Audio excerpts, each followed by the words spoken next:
ताकि हमारे परिवार के लायक तो कम से कम अनाज निकल ही आए। पर पिछले साल तो खूब बारिश हुई थी।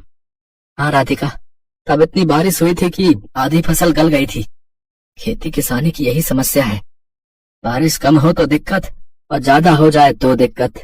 भगवान जाने क्या होगा आगे। मोना की शादी भी तो करनी है और जब पैसे ही नहीं जुड़ेंगे तो फिर कैसे होगा सब। भरोसा रखो गंगा, सब ठीक हो जाएगा। अपने परिवार को परेशान देख राधिका भी दुखी हो गई। वो अब अपने परिवार की मदद करने के बारे में सोचने लगी और फिर, पापा एक बात कहनी थी आपसे। हाँ बेटा बोलना, क्या बात है? मोना की शादी के लिए कितने पैसे चाहिए आपको? क्यों ऐसा क्यों पूछ रही है बेटी? बताइए ना पहले।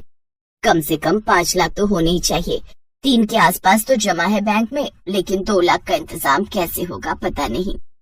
मेरे पास एक उपाय है, अगर आप लोगों को ठीक लगे तो। हाँ हाँ बोलो ना राधिका। देखिए, आजकल ना ये शहर वालों को फार्म हाउस वेडिंग और फार्म हाउस पार्टी का बड़ा चस्का है।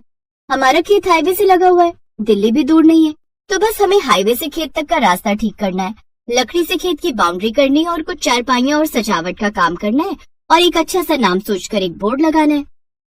बेटा मुझे तेरी बात कुछ कुछ समझ में आ रही है, इस सब के लिए पैसे कहाँ से आएंगे?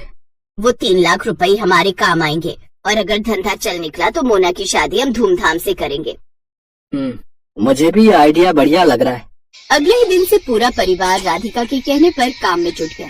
हाईवे से लेकर खेत तक बढ़िया टाइलें लगा दी गई, लकड़ियों से खेत की 4 दीवारी कर दी गई और फिर खेत अच्छे से साफ कर उसमें घास उगाकर जगह जगह सुंदर चारपाइयां लगा दी गई।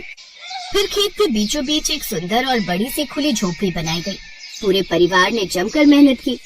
फिर अगले ही दिन, हेलो, मेरा नाम राहुल है, मैं दिल्ली से आया हूँ। ये रिजॉर्ट पहली बार देखा, क्या परसों शाम के लिए स्पेस अवेलेबल है? हाँ हाँ जी बिल्कुल। क्या फंक्शन है? मेरे बेटे का बर्थडे है, केटरिंग मैं खुद देख लूंगा, बस मुझे ये जगह अच्छी लगी। मेरा बजट 20,000 का है, बोलिए आपको चलेगा? जी हाँ बिल्कुल। थैंक यू सो मच, ये लीजिए 10,000 रुपए एडवांस। राधिका का प्लान काम कर रहा था। 2 दिन बाद राहुल ने अपने बच्चे का बर्थडे खूब अच्छे से मनाया। राधिका और उसके परिवार ने पूरे खेत को गुब्बारों और रोशनी से सजाया था। ऐसे धीरे धीरे लोगों को गंगा के रिजॉर्ट के बारे में पता चलता गया और लोग आते गए। अब तो राधिका और उसके परिवार को काम से फुर्सत नहीं थी। फिर ठीक 2 साल बाद, भैया खाना जल्दी लगाओ, बारात आने वाली है। जी मैडम, अभी लगाता हूँ। ओहो, मोना तैयार हुई कि नहीं? मोना मोना आ जाओ भाई। देख रही है राधिका अपनी ननद को? हाँ माँ, परी से कम नहीं लग रही है। सब आपकी वजह से है भाभी, मेरी नहीं हमारी वजह से। और सुनो, अपने पहले बच्चे के पहले बर्थडे के लिए अभी से बुकिंग कर लो इस रिजॉर्ट की, क्या पता तब ये स्पेस खाली हो या ना हो।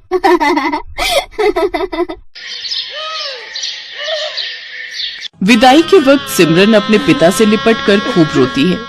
बाबा बाबा, मुझे आपकी बहुत याद आएगी, अब मैं कैसे रहूंगी आपके बिना। बेटी, जब भी तेरा मन करे तो आ जाना, ये घर हमेशा तेरा ही रहेगा। जा बेटी, अब अपनी माँ से भी मिल ले। माँ, मुझे आपने जो भी प्यार दिया उसके लिए शुक्रिया। अब ज्यादा ड्रामे मत दिखाओ और अब जा यहाँ से। ये कहकर रमोला उसे धक्का देते हैं कि तभी उसका पति नैतिक उसे संभाल लेता है। क्या हुआ, तुम गिर कैसे गई? वो लहंगा पैर में अटक गया था, बस इसी वजह से। फिर सिमरन अपने मन में सोचती है, अच्छा हुआ माँ को धक्का देते हुए किसी ने नहीं देखा। मैं हमेशा माँ के प्यार के लिए तरसती रही, लेकिन उन्होंने मुझे कभी प्यार नहीं दिया। फिर सिमरन ब्याह कर घर आ जाती है। उसकी सास ने उसके स्वागत में गुलाब के फूल बिछाए होते हैं। साथ ही वो बड़े प्यार से उनकी आरती उतारती है और गिफ्ट में उसे सोने का हार देती है। ये ले मेरी प्यारी बहू, तेरा सगुन। बहू, अब से ये घर तेरा है और हम सब भी। तुझे कुछ भी चाहिए होगा या किसी काम में मदद चाहिए हो तो हमें कहना। अच्छा, अब तुम दोनों थक गए होंगे, थोड़ी देर आराम कर लो, बाकी की रस्में फिर करेंगे। शुक्रिया माँ जी। सिमरन नैतिक के साथ कमरे में चली जाती है और आराम करती है। फिर दिन के 1 बजे उसकी नींद खुलती है। ओह गॉड, कितनी देर हो गई, मेरी पहली रसोई की रस्म भी अभी बाकी थी। माँ जी तो बहुत गुस्सा करेंगी। सिमरन जल्दी से बाथरूम की तरफ जाती है, लेकिन बाथरूम से नहाकर निकल रहा नैतिक सिमरन से टकरा जाता है और सिमरन फिर गिरने वाली थी कि तभी वो उसे संभाल लेता है।